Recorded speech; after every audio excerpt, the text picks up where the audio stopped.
Dr. Lúcio Batista é o nosso convidado de hoje. É médico especialista em cirurgia cardiotorácica com grande experiência na área vascular, professor de pós-graduação da Universidade de Alcalá de Henares de Madrid, fundador e presidente eleito da Altec, Associação de Laser Médico Cirúrgico, consultor em projeto de investigação com a UTAD, Universidade do Minho e IPCA, é autor e diretor do Programa de Tratamento Avançado de Varizes e Doenças Venosas, apresentado internacionalmente, Top Varizes, e é autor de múltiplos trabalhos e de 3 livros, dos quais se destaca A Inovação para a Mudança, O Lugar da Utopia e, mais recente, a participação no livro coletivo Towards a Better World, editado na Alemanha e escrito em inglês. Bem-vindo à Rádio Cerveira. Como é que começou o seu percurso pela medicina? A medicina é uma área que me apaixona e que eu gosto de tentar ajudar as pessoas. Quando entrei na faculdade, foi um sonho. Gosta de diagnosticar, de conversar com os utentes? Temos que ver as pessoas na sua totalidade, a parte física e a parte psíquica. As pessoas não são só corpo, não são só órgãos, têm uma parte do seu cérebro que tem uma importância vital. Muitas vezes os sintomas são apenas a tradução de um problema psíquico, é um problema que afeta depois os outros órgãos. O nosso cérebro é uma espécie de computador. Nós hoje vemos empresas que estão geridas praticamente por um computador que dirige depois as diversas máquinas, e o nosso organismo é a mesma coisa. Eu comparo, o nosso cérebro é que comanda os órgãos. Se o cérebro estiver a trabalhar mal, alguns órgãos vão se refletir e vão funcionar também mal. Correto. E, portanto, quando a pessoa tem um sintoma, não é tratar o sintoma, mas perceber o que é que está por trás. Muitas vezes é um problema afetivo, é um problema de depressão, é um problema de perturbação do sono, é uma depressão reativa a uma coisa que aconteceu.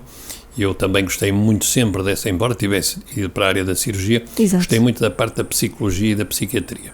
Fiz até alguns cursos extra, porque me apaixonava esta questão do cérebro. Esta dualidade para mim é absolutamente importante.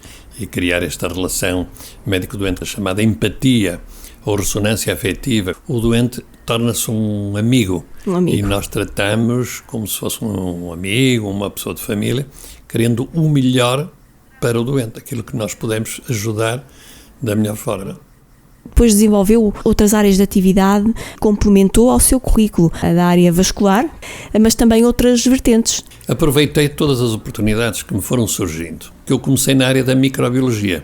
Eu, quando estava no final do curso, o professor veio convidar a mim e outros colegas para darmos aulas de microbiologia na Faculdade de Medicina do Porto, que era a minha faculdade, o Hospital São João. E aí é uma história muito interessante. Todos os meus colegas que foram convidados entraram imediatamente em funções e foram aprovados, e o meu contrato nunca mais era assinado. E um dia um pai de um colega meu disse-me: o teu contrato está encravado na PIDE, que era a Polícia Política. Eu disse: mas está encravado na PIDE porque tens lá um carimbo de que és comunista e, portanto, eles dificilmente te vão contratar. Claro que depois, também através dele, que era uma pessoa influente, expliquei que eu não era comunista, aliás, não gostava nada do comunismo, gostava da liberdade, e ele fez as suas demarches. Depois tive que ir assinar um documento a dizer que não era comunista, e fui contratado e correu tudo muito bem. Fui sempre pela liberdade, tive sempre uma visão liberal das coisas, e, portanto, não fazia sentido. Mas foi um episódio que me marcou um bocado, e era para ver como aqueles tempos eram horríveis. Descobri depois que eu tinha contado uma anedota sobre Salazar numa residência universitária. Isso também foi complicado. Complicado. E depois um daqueles espiões que eles tinham, que nós chamávamos os bufos, foi logo comunicar à PIDE que eu contava anedotas a denegrir o presidente do Conselho da altura, e foi isso que bastou para mim imediatamente abrir e pôr um carimbo vermelho. Felizmente foi ultrapassado, e ao fim de uns anos fui convidado para a clínica cirúrgica para dar aulas na parte de cirurgia geral, cirurgia vascular, e depois fui médico militar, e depois entrei para a cirurgia cardiotorácica. E a cirurgia vascular esteve sempre presente, sempre trabalhei, dei aulas de cirurgia vascular, trabalhei muito em cuidados intensivos, portanto tive a oportunidade de ficar com uma abrangência de conhecimentos bastante grande e experiência. Em termos de área geográfica, onde já trabalhou? A minha base foi o Hospital São João. no Porto. Do qual guardo imensas recordações e com quem aprendi, com grandes mestres, que aprendi muito, desde as urgências até aos serviços na cirurgia, e portanto aquela é a minha faculdade, a minha escola, onde também fiz alguns cursos extra e dei aulas muitos anos. Mas eu tenho este bichinho de ser cidadão do mundo. Uhum. Eu não fico agarrado à terra nem aos sítios e eu sempre tive aquela ânsia de ir para outros lugares e de ver outras experiências. E eu comecei também a trabalhar noutros hospitais, nomeadamente hospitais da Misericórdia, Exato. também centros de saúde, portanto tive essa experiência da área da clínica geral e da urgência. E depois surgiu então o serviço militar. Exatamente. E eu fiz, portanto, a minha recruta e fui médico na Escola Prática de Artilharia. Foi uma experiência riquíssima, porque eu aprendi um outro tipo de visão do mundo e da sociedade, lidar com pessoas, com homens, com todos eles com os seus problemas da área militar, portanto, da área militar. É um segmento. Alguns são jovens afastados das famílias, os mais velhos que já são graduados e comandantes das unidades também têm os seus problemas específicos. Tudo aquilo foi uma experiência muito rica. Eu lidei com gente que veio de Timor, gente que veio de outras áreas. Uma das experiências mais ricas que eu tive ao longo da minha carreira foi quando fui para fora do país. Eu já estava na cirurgia cardiotorácica, já tinha 3 anos e pouco, que recebi uma oferta de trabalhar para os Estados Unidos. E fui para a Universidade de Yale, no Connecticut. E quando lá cheguei, o professor disse, olha, tenho aqui lugar para ti, para treino cirúrgico, mas há aqui uma grande oportunidade em Joanesburgo, na África do Sul. Fui de um lado do mundo para o lado oposto, portanto, para o hemisfério sul. Exato. A Joanesburgo, rapidamente preparei as coisas e trabalhei 6 anos e meio em Joanesburgo, portanto, um país de língua inglesa, alto nível médico-cirúrgico, com muita influência americana e holandesa. Isso foi uma experiência riquíssima, uma experiência cirúrgica e de cuidados intensivos absolutamente fantástica. E uma experiência também humana, porque lidei com várias etnias, com línguas diferentes e, portanto, isso foi experiência absolutamente enriquecedora. Depois vim, ainda trabalhei também no Hospital São João, ainda a qual pertencia, e depois é que fiz outras opções, nomeadamente para trabalhar no setor privado da saúde. Um dos grupos é o Grupo Hospital da Luz, em que trabalhei aqui em Cerveira há cerca de 25 anos. Comprei aqui uma casa, onde atualmente vivo. Portanto, passei a viver depois em Cerveira já nos últimos anos. Mas aqui a experiência foi interessante. Aliás, uma coisa curiosa, costumo muito contar aos meus colegas, e já também falei nisto em congressos, eu trabalhei no Alto Minho, trabalhei em Trás-os-Montes, trabalhei no Grande Porto, sobretudo, e para sul do Porto. E cada uma destas 3 ou 4 áreas tem especificidades próprias no aspecto das doenças e no aspecto do comportamento das pessoas. Portanto, aquilo que há em Trás-os-Montes, uma área muito rural, o Alto Minho também tem essa ruralidade, mas diferença também do comportamento das pessoas. E do clima. Obviamente. No Porto, no Grande Porto, outro tipo de doenças e patologias. E a sul do Porto, já estamos a falar Espinho, até a Vila da Feira por ali, também diferente. E depois, mais tarde, uns anos a trabalhar também em Lisboa, em que eu periodicamente ia a Lisboa. Estamos a falar da Grande Lisboa, outro tipo de comportamentos e também de doenças e patologias e outro tipo de visão da própria saúde. Há um baixo nível de literacia em saúde em Portugal. Está nos rankings internacionais, estamos abaixo da média da União Europeia. Exatamente. Claro que começam a ter mais, à medida que as televisões e as rádios e as mídias, de uma maneira geral, vão dando informações úteis, as pessoas vão aprendendo mais. Mas há que fazer um esforço a partir do secundário. Outra área que agora me surgiu também de interesse, a parte do cuidador informal. Também existe muito caminho a trilhar. Aqui em Alto Minho, situações muito tristes, de pessoas muito idosas a viverem sozinhas, sem apoio familiar nenhum, com os filhos fora, e alguns até quase sem família. Por exemplo, um casal de idosos, um a tratar do outro, e às vezes um fica acamado. E nós temos aqui uma área que funciona bem, que é a área da assistência social. Eu acho que o médico tem a obrigação mesmo de alertar, chamar a atenção para o problema.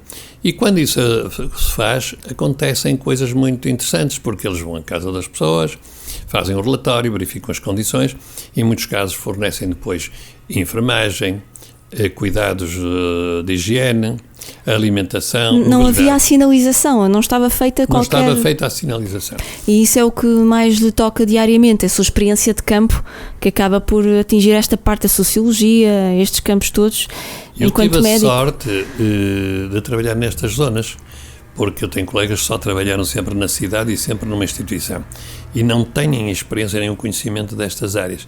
Claro que, ao mesmo tempo que vamos progredindo na carreira, temos outras áreas de interesse que vão surgindo. Por exemplo, eu cedo comecei a desenvolver, sobretudo com algumas universidades, com a Universidade do Minho, com a Universidade de Trás-os-Montes, com o Instituto Politécnico de Cabo de Ave, com a Universidade de Aveiro também, alguns programas de investigação. A área da saúde é talvez das áreas do conhecimento a nível mundial que mais gera possibilidades de fazer descobertas e investigação científica. E encontrei pessoas fantásticas, indivíduos jovens, recém-licenciados, assistentes das universidades, inteligentíssimos, com um cérebro absolutamente incrível, por exemplo, na área da engenharia biomédica, na área da biotecnologia, na área de engenharia de materiais, e então com a Universidade do Minho, o Polo de Engenharia de Guimarães, Engenharia de Materiais, com a UTAD na área da biotecnologia e da genética, e com a Universidade do Minho na área de engenharia biomédica, desenvolvemos vários trabalhos que apresentamos em congressos internacionais. Conseguimos fazer o primeiro congresso internacional de laser em Portugal em 2017 e temos já planos para ainda este ano termos um workshop em Lisboa, também internacional, e para o ano provavelmente um congresso.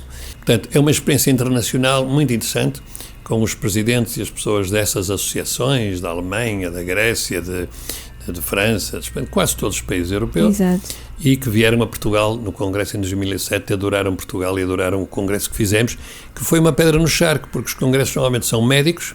Sim. E nós abrimos um leque de áreas de conhecimento e eles ficaram muito contentes com isso. Até um deputado europeu tivemos nesse congresso. Muito bem. Portanto, foi uma coisa que me deu muito prazer e vou continuar a trabalhar na Altec, Associação de Laser Terapia. É isso que gosta também. Na parte da investigação. Entramos numa área fantástica, que é a área da robótica e da inteligência artificial. Então começamos um projeto com o IPCA e com a Universidade do Minho, que é hoje tese de doutoramento do engenheiro Bruno Oliveira. Esse projeto, com um robô colaborativo, chamados robôs colaborativos, colaboram com o profissional de saúde, tem depois inteligência artificial, tem câmaras de sensores vários, tem realidade aumentada. Esse projeto correu tão bem que fomos a um concurso a nível mundial e ficámos nos 5 primeiros. Uau. E fomos convidados a estar na Feira Médica do Düsseldorf, onde ficámos em segundo. Hoje está registada a patente internacional e, portanto, somos detentores da patente internacional, pertence também ao IPCA, e eu estou como inventor do IPCA, e agora há que certificar o equipamento e passá-lo depois para o mercado, provavelmente. Vamos ver. Aí é que Portugal claudica um bocado porque não tem verbas para suportar os custos. O custo de uma patente, logo no início, começa logo pelos 10 mil euros e depois a certificação vai lá para os 300 mil. São os financiamentos. Portanto, começam a ser muito... Bem, sei que este projeto é apoiado pela Fundação para a Ciência e Tecnologia e, portanto, está a surgir uma tese de doutoramento, a patente está registada a nível internacional e agora vamos para aqui fora. Esse trabalho é um trabalho aliciante e já está tornado público, ainda agora apresentamos em Glasgow também outra parte desse trabalho. Aquilo vai ser uma patente e 4 patentes associadas. Futuramente, em que áreas ainda lhe alicia trabalhar e o que é que pretende fazer? Que eu tenho destas duas vertentes. A vertente da área médica, eu acho que o médico nunca se reforma, o médico trabalha enquanto tiver capacidades. Eu acho que posso ajudar muito ainda as pessoas e trabalhar e, portanto, eu agora sou já há uns anos munícipe de Cerveira e gosto imenso de viver aqui. Tenho a minha casa e aproveito aqui os tempos livres para o ar livre, para a natureza, para caminhar à beira do rio, para essas coisas que eu gosto, ginásio, exercício, etc. E, portanto, eu estou a trabalhar em clínica particular de Cerveira, que reúne a parte da saúde e a parte do exercício e a parte também da alimentação. Também em Viana do Castelo, onde temos equipamentos de laser, a Clínica da Ajuda, ali na Midela, e no Porto, o meu consultório, que tenho na Avenida Boa Vista. Agora, desenvolvi 2 áreas novas, uma em Lisboa, Sim. Nesta área mais médico-estética, que é uma área que eu gosto, e do laser. E é uma clínica muito conhecida, que é a Clínica Ibérico Nogueira. E aceitei agora um desafio para ir trabalhar ao Algarve, numa clínica internacional, dirigida por alemães e holandeses, fundamentalmente para a colónia internacional, porque eu tenho este treino do inglês médico. O requisito que eles queriam era exatamente eu poder dialogar com as pessoas no inglês. Continuo a escrever e a coordenar o caderno de saúde do Semanário Vida Económica, que eu chamei Saúde e Vida, porque não é só saúde, é saúde para as empresas. Em Portugal, 60% das empresas portuguesas estão preocupadas com a saúde dos seus funcionários. Portanto, eu acho que há uma nova visão para o século XXI dos novos empresários. Dr. António Lúcio Batista, foi um imenso prazer estarmos nesta conversa.